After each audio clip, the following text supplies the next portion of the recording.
Every inhabited continent carries her African footprint somewhere in its bloodline. We uncover the women history left behind. Her story, our history, our legacy. This is Roots Unspoken.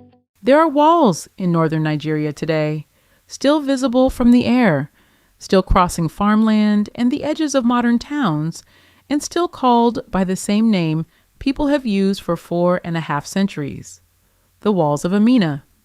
She built them around every city and every military camp her army conquered. She commanded a force of roughly 20,000 foot soldiers and 1,000 cavalry. She turned a single Hausa city-state into a trading power whose roots reached from Mali in the west to Egypt in the northeast. And she did all of it while refusing to marry permanently, because she had decided that a husband would cost her the throne. This is the story of a queen who is remembered honestly as both a builder and a conqueror, because she was genuinely both. Real women, real artifacts, real history. This is Roots Unspoken. To understand Amina, you have to start with the women who came before her, because Zazzau was already a place where royal women held real power. Amina was born around the middle of the 16th century into the royal court of Zazzau, one of the Hausa city-states of what is now northern Nigeria, in the region around present-day Zaria. Her father, by most accounts, was a king of Zazzau, but it was her mother who changed the map. Her mother was Queen Bakwa Turunku, a ruler in her own right, credited in tradition with consolidating the kingdom and establishing its capital. That capital, the city of Zaria, was named not for Amina, but for her younger sister. So Amina grew up as the elder daughter of a reigning queen, in a court where a woman on the throne was not a scandal or an exception. It was simply the shape power could take. And Amina did not wait quietly in the line of succession. From adolescence, tradition holds, she trained alongside the soldiers of Zazzau, rather than being groomed primarily for a marriage alliance. She learned horsemanship. She learned weapons. By her teens, she is said to have been recognized as heir apparent, a formal position of authority, and to have already turned down suitors and gifts from powerful men, including, the stories say, princes hoping to bind Zazzau to their own houses through marriage. By the time she was a young woman, Amina wasn't an heir waiting for a crown. She was a military asset the throne could not afford to lose. When her mother Bakwa died, the throne of Zazzau passed first to Amina's brother, Karama. And when Karama died, in the reckoning most historians use, in 1576, Amina became queen. She would hold that throne, by that same reckoning, for 34 years. What she did with it was almost unheard of. Roughly 3 months after she was crowned, Amina went to war. And she did not send her army. She led it. Historical accounts describe her personally commanding a force of about 20,000 infantry and 1,000 cavalry on campaign after campaign, year after year, for most of her reign. She pushed Zazzau's power south toward the Nupe and Jukun lands and east into the Bauchi highlands. In some traditions, her armies reached all the way to the confluence of the Niger and the Benue, the great river junction at the heart of Nigeria, and she extracted tribute from powers as significant as Kano and Katsina, the rival Hausa states to the north. There is a detail in the tradition that tells you how relentless the pace was. She is said never to have stayed in one conquered place longer than a few months before moving on to the next campaign. And she wasn't only interested in taking ground. She is credited with a genuine military reform, introducing metal armor, helmets, and chainmail to the soldiers of Zazzau. That is not a conquest statistic. That is a queen thinking about how her men survived the battles, not just how many battles they won. Here is what makes Amina genuinely unique among the conquerors of her era in any region of the world. She didn't just take territory. She fortified it permanently. Every city and every military encampment her forces took, she walled, with thick, packed earth ramparts built to hold the ground for good, not just to mark a temporary victory.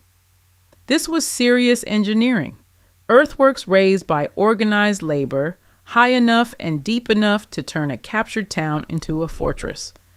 Building in earth, in that climate, with that scale of organization, was its own kind of statecraft. And those walls did exactly what she built them to do. They lasted. Across northern Nigeria, they are still known today as Ganuwar Amina, the Walls of Amina.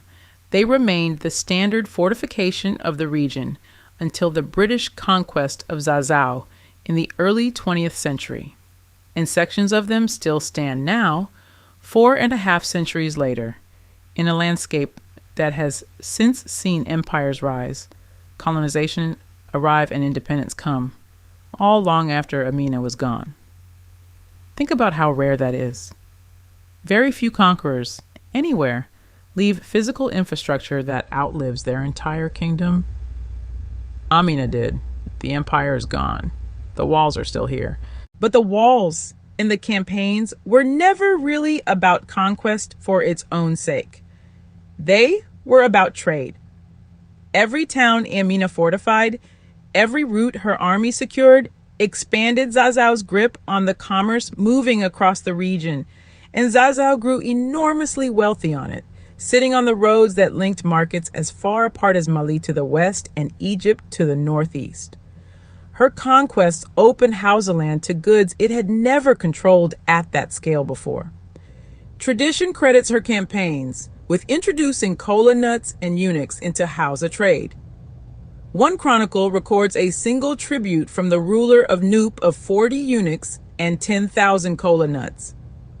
Cloth, leather, salt, horses, metal, the wealth of half a continent moved through the territory her walls protected. And here's where the story asks us to be honest rather than to look away. That tribute, the wealth flowing into Zazzau, commonly included enslaved people, conquered towns paid in human beings as well as in goods, a practice consistent with how power worked across the region and across most of the world in that era. Amina built her empire the way most empires of her time were built, through force and through tribute, including human tribute. Naming that plainly doesn't make her achievement smaller. It makes it real. Her legacy isn't a simple one, and a simple legacy would have been a lie. Now, how much of this can we actually prove? That question matters more with Amina than with almost any ruler we've covered, and it's worth sitting with. Because the earliest written source that even mentions Amina by name is a history composed around 1836 by the scholar Muhammad Bello, roughly 3 centuries after she is said to have lived. Almost everything else comes through oral tradition, later chronicles, and stories retold across generations before anyone wrote them down. That is why historians genuinely disagree about her dates. Some place her reign in the 1570s, others a full century earlier. And it is why a few details are impossible to pin to hard fact at all. The most famous of those details is this. Hausa oral tradition holds that Amina took a lover from every town she conquered and had him killed the following morning. The legend says she refused any bond that might produce a rival claim to her throne or soften her or tie her to a man who could rule through her.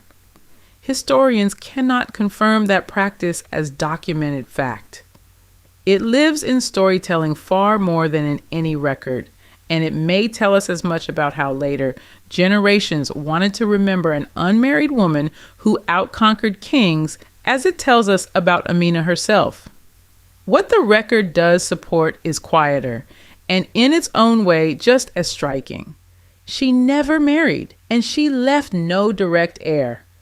For a monarch in any century, that is an extraordinary choice, and everything about her suggests she made it deliberately. Amina died, by most reckonings, around 1610, after some 34 years on the throne. And fittingly, the tradition says she died not in her palace, but on campaign. Far to the south, near the confluence of the great rivers she had pushed her empire toward in the country around present-day Ida. Even her death resists a tidy ending. The sources disagree on exactly where and how. She was moving, conquering, extending to the very end. What she left behind is not in doubt.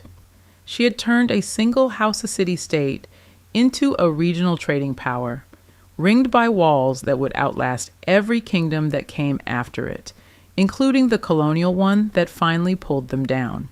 Today, she stands cast in bronze in Lagos, her name carried by streets, schools, and institutions across Nigeria, her story retold in film for a new generation. She remains one of the most widely recognized women in the history of West Africa, remembered honestly as both a builder and a conqueror, because she was, without contradiction, genuinely both. Don't forget to like, share, and subscribe. And on the next episode, we head south to the Ashanti court, where a queen mother almost 80 years old is about to declare war on the British Empire herself, with the men around her too afraid to do it.